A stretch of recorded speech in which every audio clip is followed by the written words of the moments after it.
Rock Solid Radio wants to thank Maxwell Construction, who has been our sponsor since the very beginning. For over 30 years, Maxwell has delivered the highest quality projects by holding to their core values of customer satisfaction, positive attitude, respect, and excellence. So if you have any kind of commercial construction need, give Maxwell Construction a call today at 812-537-2200.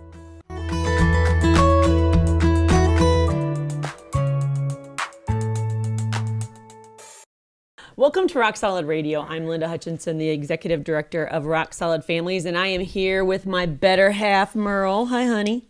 She finally got it right, Josh. She finally got it right. All this time it's taken me.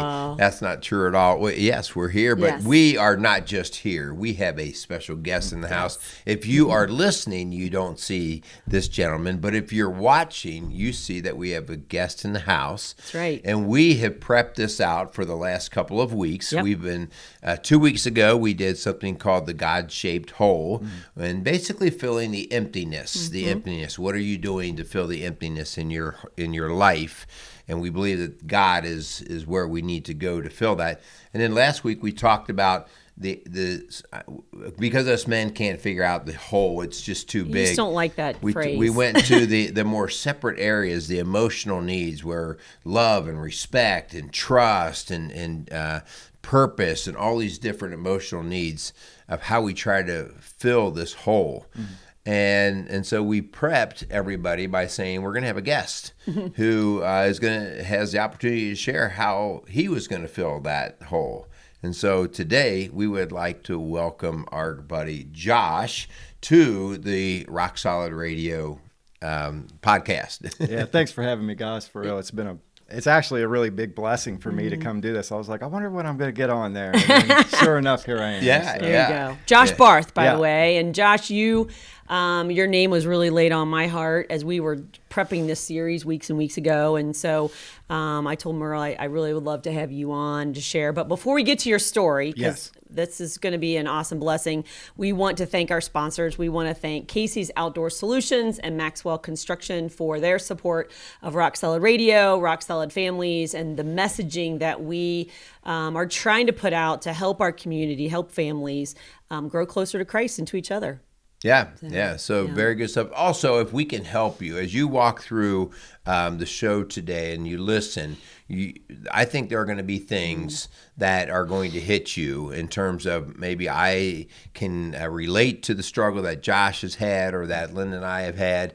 And, the idea there is to not be stuck, to not get stuck there. And so if we can help at Rock Solid Families, please reach out. Check out our stuff on rocksolidfamilies.org or give us a call at our office at 812-576-7625. Yeah. So let's get started. Let's know more about it. But hang on.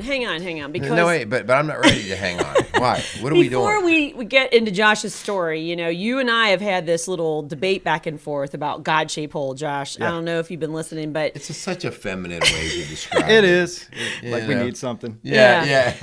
But whether or not it's in God's word, that phrase, the God-shaped hole, is not in God's word. But the theme and the idea of this is woven all through the Old Testament and New Testament. This describing this hunger, this thirst that only can be quenched with Jesus Christ, and He is our daily bread. He is our living water. So we want to make sure, that we don't ignore this void. And He also warns us, hon, that we've got to be careful about following our hearts. And a couple weeks ago, Josh, we mentioned this verse in Jeremiah 17:9. It says, "The heart is deceitful above all things and beyond cure, and who can understand it?" And so as humans, we do a really bad job because sometimes we follow our heart, and that gets us into trouble and things that are not of God. So we all do it, right? We all do it. And we talk about the desires of the heart, and the heart can be very deceitful, as we just read there. Especially, Josh, before we came and started this recording, we were talking about, that instant gratification thing. Like I want to do things now that I want to do that interest me, that make me feel good. Yeah. And that sounds good in the moment until you get sucked into something that is either costly in terms of money, relationships, or even your faith in God. Yeah. So Josh, let's kind of start here because years ago, you and your wife Kim came into Rock Solid Families, and you guys were searching. You were struggling, and so I just kind of want you to kind of give some background as to what brought you into Rock Solid Families over 3 years ago now. Yeah, it's been a long walk. It's been a long walk, but I tell you, what really led us here to begin with was the fact that we were trying to start over. I mean, I had done crippled every relationship in my life. I was dead pretty much inside myself. And I had actually got to the point in addiction where I had tried to take my own life. My wife didn't want nothing to do with me, which I don't blame her. She loved me, but she had to love me from a far, far distance. Broken relationships with my kids, my family, my friends. And I started to change. I gave my life to Christ. I was by myself at the time, and nobody else in this world was there, but Jesus was there. So I found something good for the first time in my life, like we were talking about emptiness of the heart and that open hole. And I invited Christ in, and sure enough, everything changed. My heart changed. I call it a heart transplant because he took that out, flipped my heart inside out. Now I wanted to start to try to fix things. We're guys, we like to fix things. And I'm like, I can do this. Yeah. And so I'm fine now. But Kim's very broken still. And she was not ready to go to marriage counseling. She didn't want nothing to do with it. And finally, I had to let that control of that go and say, well, I can't fix this either. Yeah. So I prayed and waited and was patient. And then she started seeing the changes in me. And then were you two still married at that point? We were still married, but not living together. You weren't living together. Okay. No, she was living all the way in Georgetown, Ohio. I was living in Lawrenceburg, Indiana. But we were still seeing each other here and there. And then so finally, when she started seeing the changes that God was making in me, it was so undeniable that it was almost intoxicating. She wanted to know, like, how are you doing this? What is going on? And then I was like, it's Jesus. Right. And so she came to know Christ. She came to know through Christ. your new relationship with Christ, right? Yeah. I mean, I told her, I was like, if you're going to look for me, you're not going to find me in a bar. You're not going to find me at the casino. You're going to find me at church and celebrate recovery. And so what she did, she started coming to church and celebrate recovery. And she had so much brokenness from what I had put her through. She come to know Jesus as well on her own without me controlling anything. And then we were able to start seeking some reconciliation in our marriage. Yeah. Josh, before you did that, how many times, if any, did you try to get sober? Oh, geez. I got sober a lot. I was a professional quitter. Yeah. If that makes sense. I would, because nobody wants to be addicted to drugs. I'll tell you, it is the worst bondage and trap that you have no self-control. Yeah. So I just want to be clear because I would say probably 40 times. Wow. Yeah. So that's the story that I typically hear. Yeah. Like I've been in and out of rehab many, many times. But why was this time different than the 39 other times? So this time I really was at the end. Like I realized for the first time there was no such thing as rock bottom. But I had hit a bottom that I'd never hit in my life. And I was like, I could keep going. I could keep going down. And that's when I just fell to my knees and I was like, Lord, save me. And he did. From that moment on, he took me out of that house of misery I was in and my miserable life that I was living. And he whisked me away just like somebody getting rescued from a fire. Wow. And the whole lifestyle just collapsed. Everything collapsed. I couldn't go back if I wanted to. He rescued me completely and took me and moved me to a whole new side of town, whole new people, whole new places, church, and I just fully surrendered to his will. So that's what made it different. I fully surrendered. I was willing to go through the pain of withdrawal. I was willing to go through the pain of rebuilding my body and working out. I was willing to go through even into jail for things that I had done. I was willing and ready to face the fact that if I have to go to jail for the things I've done it. God will lead me if he wants me there. Wow. And that's surrender. I mean, I didn't want to go to jail. I didn't want to go, I mean, the word that you're using there, surrender, we oftentimes talk about submission, and that's a very biblical word, and we like to just keep it there in the Bible. We don't really, we don't want to actually do that. Well, it's painful, but it's also not of our culture. Of our culture, Especially we constantly train people up to be leaders, to know better than everybody else. We're very prideful. All about self. And pride is the antithesis of submission. And so we are trained up to not be submissive people. I found out the only thing for me that could break pride, my pride was Jesus. That was the only thing that is willing to break my pride. You know, and once it broke, then I was free. Josh, there's a lot of people listening who maybe have not been addicted to drugs. But there are things that they're putting in God's place.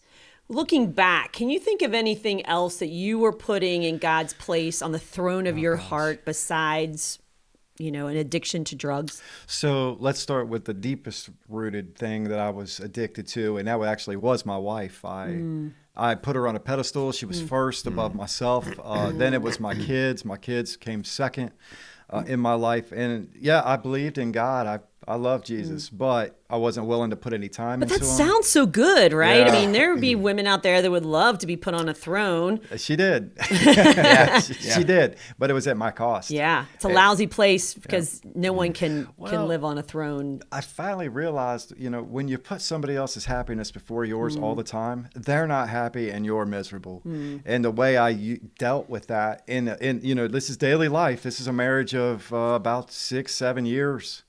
And then even beyond that, into a previous marriage where I put them there first and me last, because I thought that's what we were supposed to do. And I was miserable. So the way I coped with that was drugs, alcohol, numbing myself, because no matter how happy I tried to make them, I could never get that same reciprocation back from the relationship. And it's not realistic. So you're always going to feel that sense of worthlessness and rejection. What am I doing wrong? I'm no good. And then I had to numb those feelings.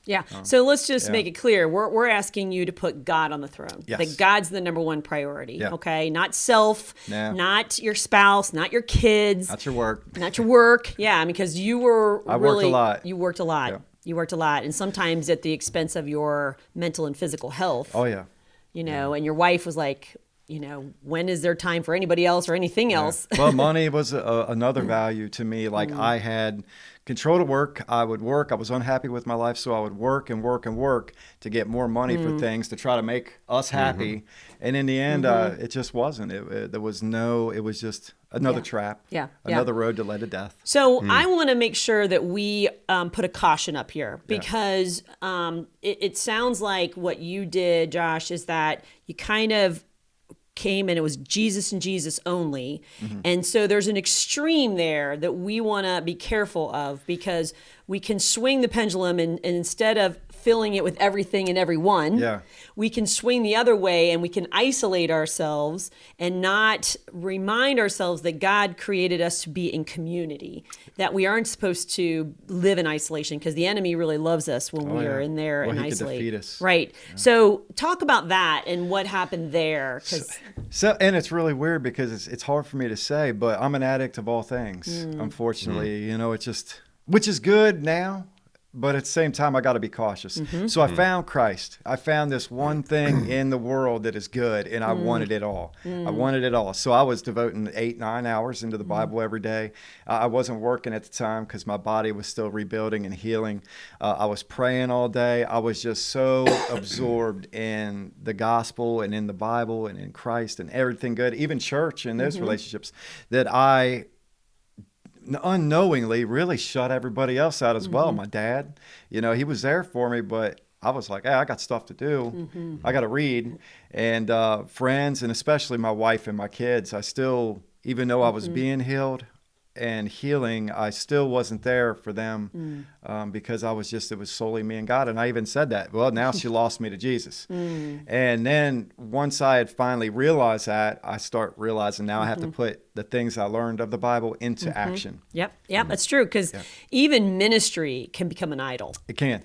And so when we think we're serving the Lord and we're doing, I think of the Mary and Martha story where Martha's like, Jesus, don't you tell my sister, to help me. I'm doing all these things. And Jesus is like, she's doing the one thing, and that's sitting at my feet. But we've got to be careful that doing doesn't replace the relationships that he wants us to be in. Yeah. So, Josh, you talked about the idea that you kind of have an addictive nature. Yes. Okay. Mm-hmm.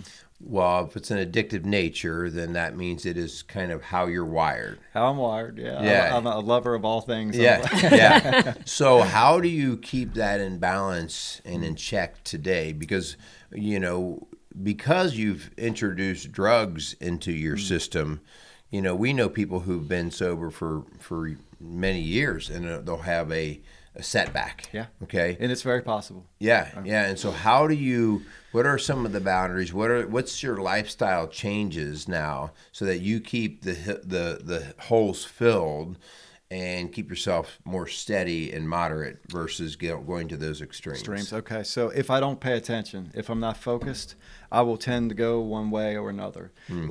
So now what I do is I pay attention to myself.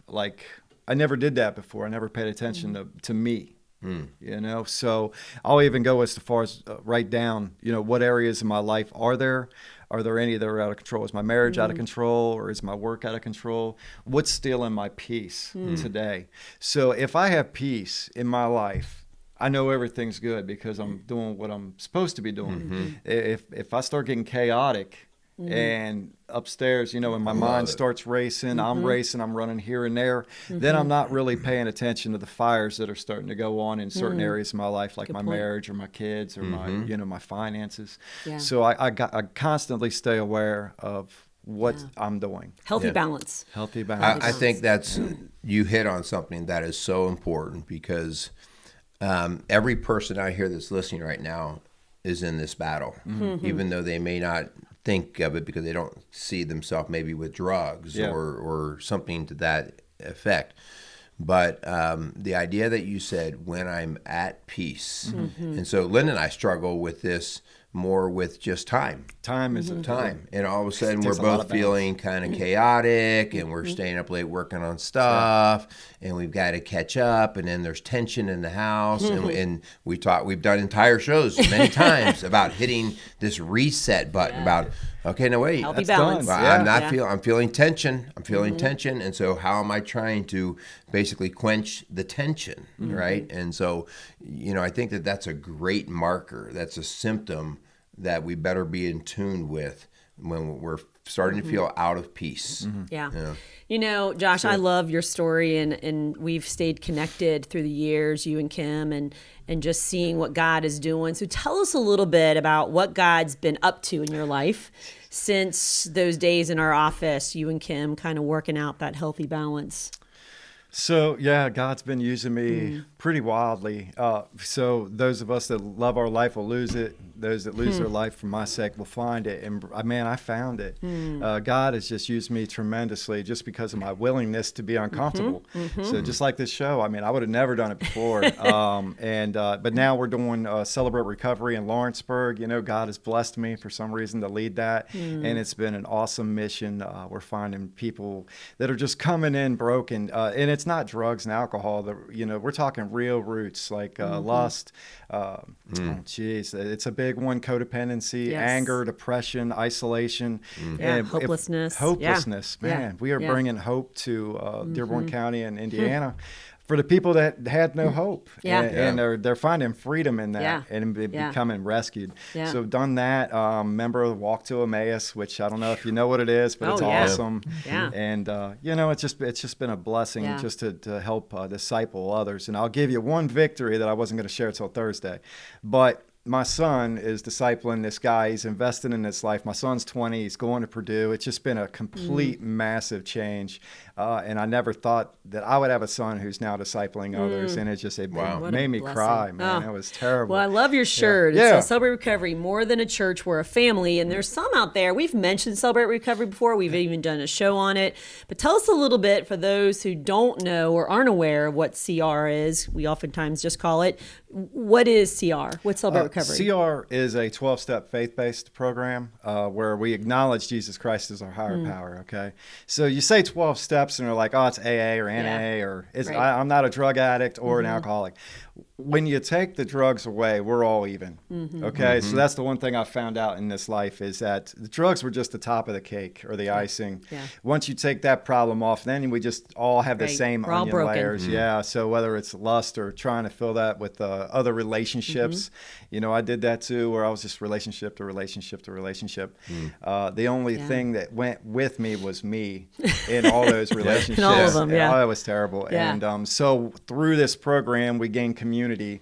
You know, I've also realized that there's two different types of people in this world. There's givers and takers. And so Celebrate Recovery is more of a community of just givers. They just give and give. They got the biggest hearts. They've been broken. They've gave. And they're like, what's wrong? You know, I'm giving everything. I'm doing everything I'm supposed to do.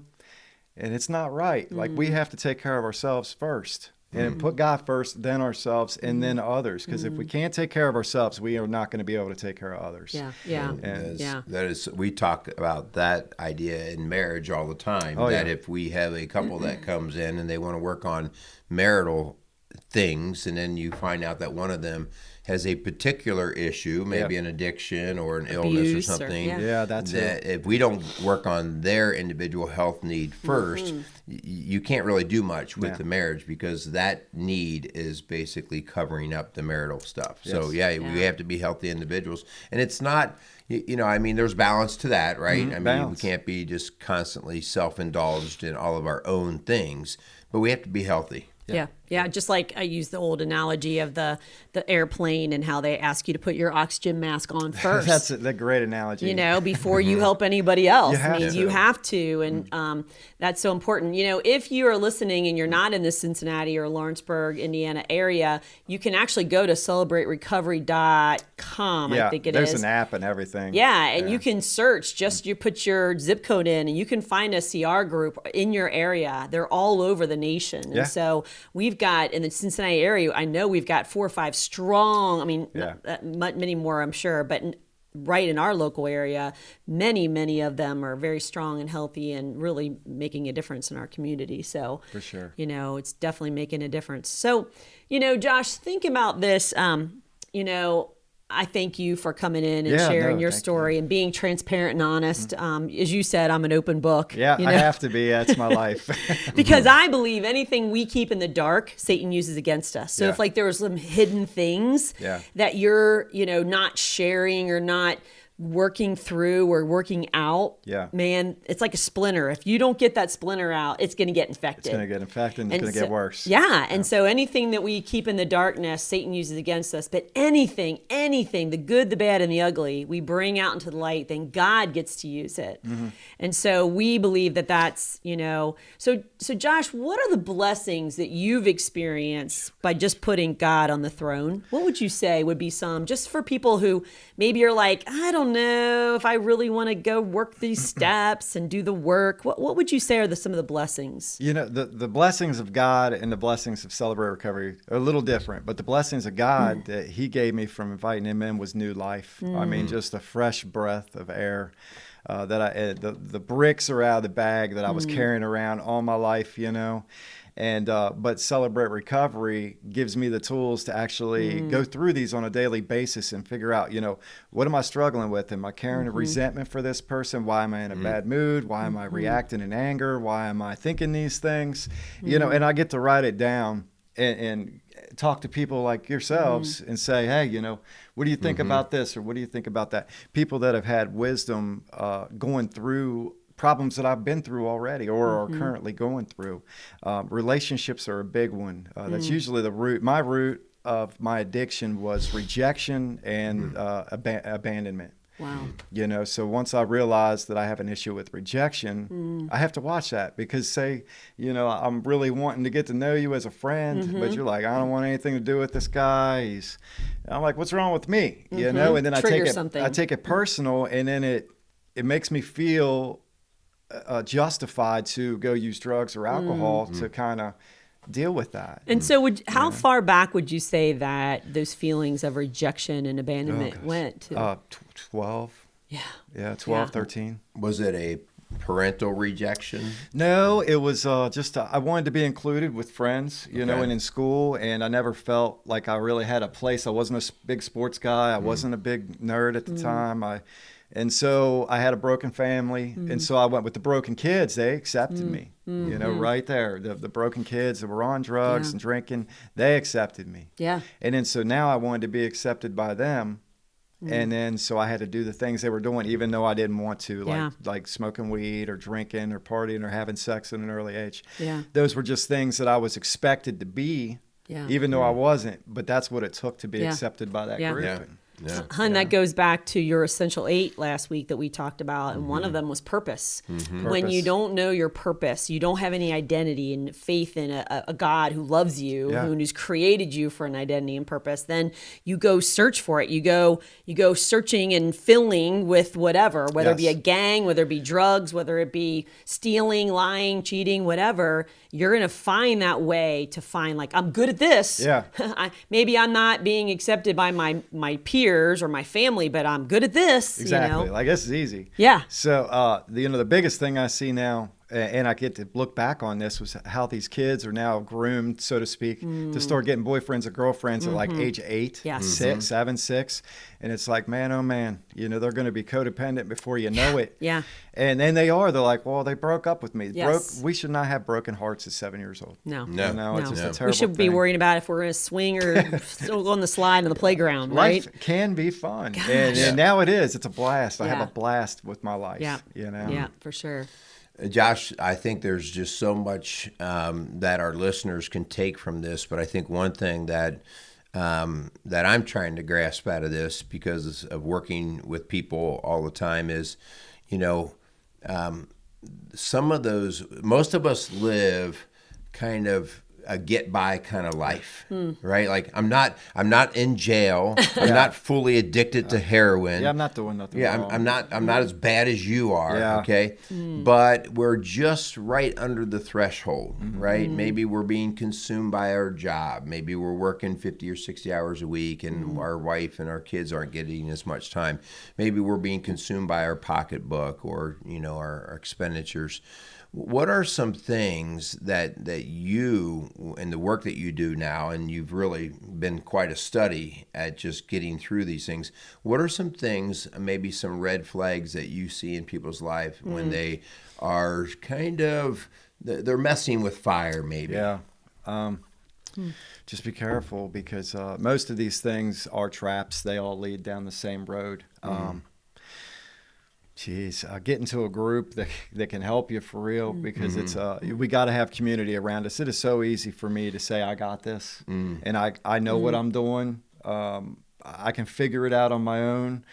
Some of the biggest problems as men that I see is asking for help from others, and no guy wants to say, "Hey, I need help." Yeah, you know, I didn't until I realized, like, getting help is the best thing ever. No, it's just great. It makes my load easy. So I would just be careful, be cautious of what you're doing. You know, let's just say, you know, addiction to anything ain't good. I mean, even me, I got to be careful. I just replaced the whole Jeep just because I got into it. I got obsessed with it. And then it was taking time away from my family, my wife, my kids, you know, members of Celebrate Recovery, because I just dove all into it. So you got to pay attention to what you're doing. Keep God first in your life. If you don't know what that means, open the Bible and start at Matthew and just start reading, you know, and it's a good place to start. Well, I think you mentioned it, Josh, because Merle's asking about red flags. You said it before. when I start realizing my life is in chaos or out of balance. And so I think about driving that car when your tires are out of balance. It starts to boom, boom, boom, boom. It's giving you signs. It's giving you signs. And if you don't listen to it and do something about it, you're going to wear your tires out and eventually blow a tire. And so, it's going to break. And so I hear what you're saying is that even now, and we too have got to keep a check on healthy balance. Yes. Out of, that if we're not in balance, that it's going to feel chaotic. It's not going to be peaceful, right? Yeah. And that's a danger. That's a danger warning sign. Well, if you're putting all your time into Facebook, you're not putting time in anything else. If you're putting all your time into work, you're not putting any time in your family. If you're putting time into, addiction, you're putting all your time into addiction. I mean, you got to be very careful with balance. It's number one in my life. If I know something's out of balance, I do whatever it takes. Yeah. I mean, whatever to get it back in balance. And part of it is surrounding yourself with healthy people. Yes. Who are not going to tell you what you want to hear, but tell you what you need to hear. And so that's why community is so important, because we can get out of balance, even in ministry or God's word. Like, we've got to make sure that we keep that healthy perspective and surround ourselves with people who are going to speak into our life. Hey, Josh, it's getting a lot out of hand. Your wife's feeling ignored, and you haven't spent any time with your family, and that's important. Yeah. Yeah, you might not want to hear it the first time either. But if you're willing to listen, even if you don't want to hear it, that's when you can start gaining some knowledge and saying, all right, I have a few areas in my life that are out of control. Let's focus on them and get them back in shape. Right. You can learn to clean up messes so much faster and before they turn into bigger messes when you become more coachable, when you're willing to take on somebody's input, when you stop arguing for yourself, the idea of always arguing to defend yourself, that to me is always a red flag. It is. Rather than just say, tell me what I need to hear, and so these are things that we see all the time that come in our office, where people will be doubling down on defensiveness. And with that, comes a lot of deception. They fool themselves. And sometimes even in the business that we're in, we have to sit back and go, all right, well, you said before, there's no such thing as rock bottom. We are blown away by that, because people can constantly seek a new level of low. Oh, it's terrible. How low can you go? I don't know. Yeah, no, it's amazing. The ultimate low is death, unfortunately. And it's just, I wasn't willing to take it to that level. Yeah. Well, and even we know that we've got to keep our heart and mind in check. Like, and Merle asks all the time with his clients, how coachable are you? Yeah. How open are you to receive truth in love, speaking it by people that trust, in your circle. So, so anyway, as we wrap up here, we want to make sure and challenge you to take time to reflect on that God-shaped hole, whether you call it a God-shaped hole or whatever. And what are you trying to fill it with? Are you trying to fill it with ways that we've described or Josh has described? Remember our disclaimer, as we mentioned a couple weeks ago, that regardless if you are content in your life, because some people would say, hey, I'm happy. This show doesn't really pertain to me. I'm good where I'm at. I don't need Jesus. I like my misery. Yeah, I like my misery. Or, I've got money. I've got friends. I've got, whatever. Jesus is the only way. He is. He is the only way to an eternity with God and a peace that maybe you don't even know. Like Josh, like you said, you didn't even know you were missing. No, I didn't even know what peace was. Yeah. And to get that. Yeah. It was a gift. And, just be careful. The world will tell you to live one way, and Jesus tells us a different way. And it's terrible, because the world, everything they tell us is lies. And then so you can't learn the truth until you unlearn the lies. Yeah. And it's just very, and it doesn't mean, by the way, that it's all going to be peaches and cream. No, it's definitely, my life is hard. Yes. But I know how to overcome it healthily. Yeah. Well, one of the things that I think is very important to point that out, and I think it's the thing that keeps many people from coming to the point that you have, and it's the recognition of the amount of cleanup that they may have to do. Yeah, because now I have to go back and consider the past hurts that I've caused, whether I've lost a spouse, hurt my kids, lost jobs, trust across the board has been broken, and that in itself can be so overwhelming. Like, I'll never get out of this hole. So I think, and that's part there too, where when you come to the recognition that you do have a mess on your hands, this is where you can get help. Yes, this you're is not where, alone. because you can start to ask for forgiveness and start to, learn to build trust with people, because people don't want to see you fail. No. They want you to succeed, especially if they're part of your life. Yeah, that's what I love about Celebrate Recovery. It's like you said, it's a family where you are accepted, warts and all, brokenness and all. Doesn't matter. It doesn't matter, and you are welcome and received, and the masks are torn off, and you just are real with people, right? Yeah, I connect with people far more in their brokenness than I do their victories. So, it's great that you have an awesome car and a great house and all that, but let's get down and dirty here. How can I relate to you? Do you have a drug problem? Do you have codependency problems? What's your issue? And that's what I love to find out about people is what are you going through? Yes. And then sure enough, I know that I got the same thing going on in my head. Yeah. And so we're not doing this show to tell you how great we are or how we have it all figured out. Oh, I'm a mess. We're all getting ready to go attend Celebrate Recovery this week. But it is really in our brokenness that we find victory, where we find our peace, where we find the Lord who really does come and fill in those empty places, that void, that hunger, that thirst that we've been searching for and craving all these years. We find out his name is Jesus. That's it. And then, like you said earlier, we were talking of purpose, man, is huge. To have a purpose in this life, to help others. Yeah. Just nothing better. Yeah. So it's not an easy walk. It's not, the message isn't sometimes very popular, especially these days. Being a Christian and defending the truth of God's word, it's like almost like swimming upstream. Oh, it definitely is. In our culture today. But we're here to say it is so worth it. Yes, it is so worth it. Yeah. And there's a life on the other side of your brokenness, of your addictions, of your hurts, your pains, your habits, your hang-ups, that God wants to provide for you, that is going to be worth it. So please, if we can help at all, please reach out to us at rocksolidfamilies.org, or you can call our office at 812-576-ROCK. That's 812-576-7625. Josh, how can they get a hold of you if they're wanting to talk about this brokenness they have, or this addiction, or this codependency?